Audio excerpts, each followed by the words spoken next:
We are going to talk about a class that I have entitled Rocket Fuel Nutrition. So when I say Rocket Fuel Nutrition, what do you guys think of? High energy. Yes. And what we want to realize is the choices that we make about the foods that we eat are going to have an impact on how much energy we have to live our lives. And really, you all came in to see me, and one of the challenges is you said, Doc, I've got something wrong with my health. I've got something that's not right. Now, for some of you, it may have been an ache and a pain. Some of you, it may be saying, you know, my blood pressure or something's not working right. And can chiropractic help? So I hope you are on a quest, and I hope that this is going to be something that will help you go to the next level for your health. And I do like the analogy of a rocket.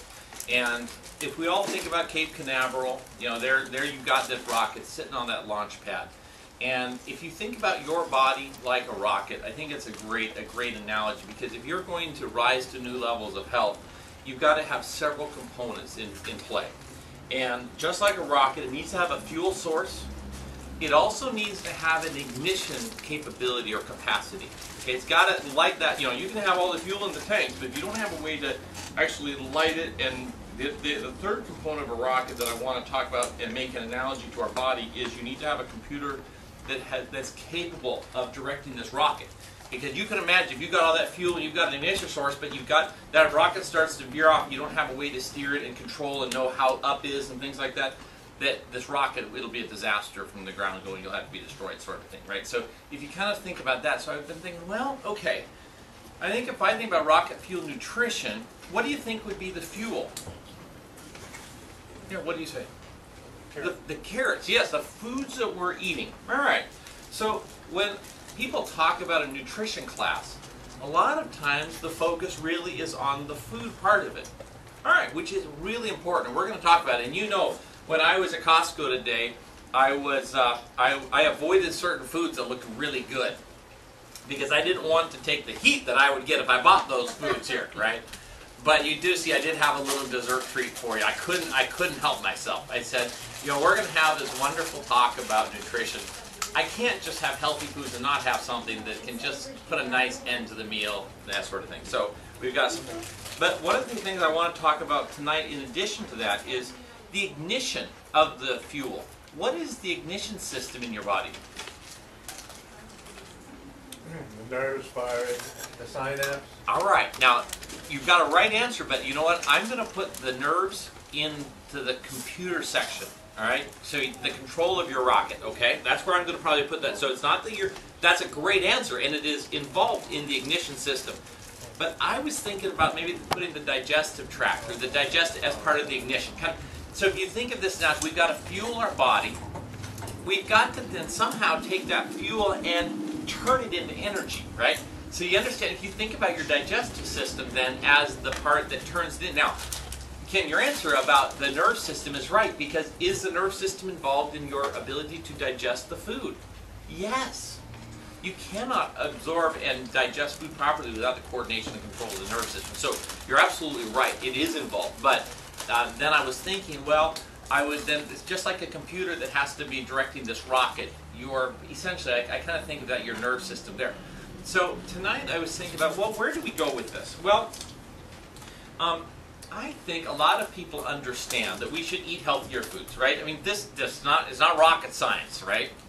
And so what I bought tonight, we have fresh carrots, we have fresh fruit, we have turkey roll-ups with fresh lettuce and tomatoes, and it's not mayonnaise, it's actually cream cheese with a little bit of cranberry flavoring in it, right? It's just, you start thinking, hey, this is really a nice thing. You got some guava, orange, or some different juices for you to try and to drink.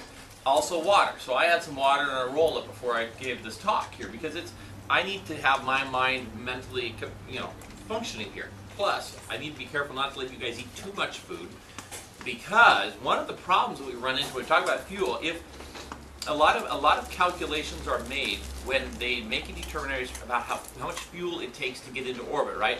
So you don't want to have too much fuel, because what's the problem? You need more. Because it'll weigh more, right? And so then it's one of those things. You want to have the exact right amount of fuel. You want to have the fuel that will get you into orbit, right? No more and no less. So one of the challenges that we face is people may be eating a lot of the right foods, but we're finding ooh, I'm eating too much of foods that are good for me, and that's still a problem, right? So one of the challenges that we have to think about is making good choices about the food we eat. Now, if you are in your life eating things that are mostly in packages, that's a problem. All right. Now, and this is something that's a real challenge even for me, right? Because both my wife's a financial advisor and then I'm a chiropractor, so we both are working all day long. There isn't anybody at home fixing dinner, right? So can you imagine if any of you are working moms, you'll understand the problem. The expectation is that you're going to be the one who's going to come up with all the ideas and things like that. Well, that's really hard to do when you run a business and things, and then you're tired when you get home. So my wife and I have had to kind of figure out this dynamic that we need to really work on this together. And I hope that in your life you have that, or it may be that you're going to have to make these choices for yourself.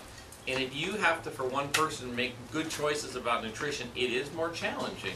But I would like tonight to inspire you to make the good choices.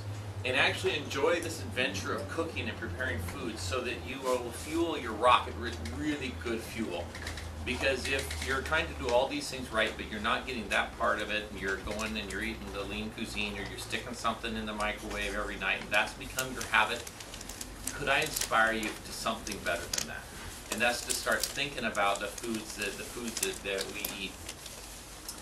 So what we're trying to do is we're trying to actually talk and plan our meals in advance. All right, it seems really crazy, but it is an important part. If you live your week, let's say you live your life, but you don't know what you're going to have tomorrow night or the night before, the night after that, and you haven't bought it, what is the temptation, and what tends to happen? Fast food. We tend to be, well, it'll be the burgers, and whether it's Wendy's or Burger King or whatever it is, we tend to end up someplace or, and so that's something that we are really working hard to prepare. And one of the other things for my wife is she likes to take foods with her, because she eats lunch at her office, right? What we have figured out is if we will fix a meal, if we think about having something that she could actually eat the next day, it makes her life so much more wonderful. And we're trying to drop some weight, we're trying to get fit, we're trying to do all those things that probably most of you guys would like to do too, right? So here we are trying to figure it out for us, and so let's kind of think through this and let's explore this.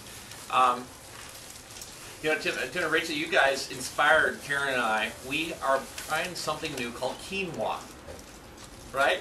And I looked at her funny and said, "What's quinoa? What is that?"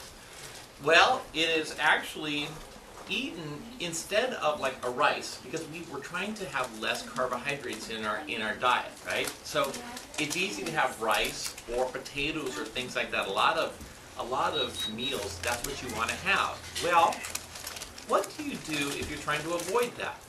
So quinoa is something that is actually more like a broccoli or something like that. It's kind of like broccoli, but when you cook it up, it kind of looks like rice. And it is the most fascinating thing. It's high in amino acids. It's one of those things, making a little choice like that. We are trying to cook with quinoa once or twice a week. Now what we're doing though is in fact, so tomorrow, I'm responsible because I'm not working in the office tomorrow. So I'm going to cook the dinner, and I'm going to make like a Swiss steak sort of a thing that I'm going to serve over quinoa. And the reason we're going to do that is there's a flavor to the quinoa. When you cook like Brussels sprouts or cauliflower or something like that, you kind of smell a little something. There's a little tiny scent that is a little bit different. It's not real bland. Like there's flavor to it. But what we find is we kind of like to have a sauce, so we'll do like something with stroganoff, or we'll do like Swiss steak, or we'll do something that has a sauce to it. When that's on the quinoa, it's phenomenal. So I'm going to fix that tomorrow night, and so we'll do that, and I'll make a salad. So we've got quinoa, which is a lot of amino acids. We'll have the Swiss steak and the salad, and then Karen can take that to her office on Thursday. This is how we're trying to work on fueling our body, because if we don't do that, guess what's going to happen? Do you want to cook? No. Do I want to cook? No. So we're going to end up, well, let's go out tonight, and we'll go eat something that's going to be too much food. We might eat it all, not take home anything and eat for her to have for lunch. Whereas if we cook it ourselves, it'll be more nutritious, it'll be fresh, and it's part of making a commitment to health.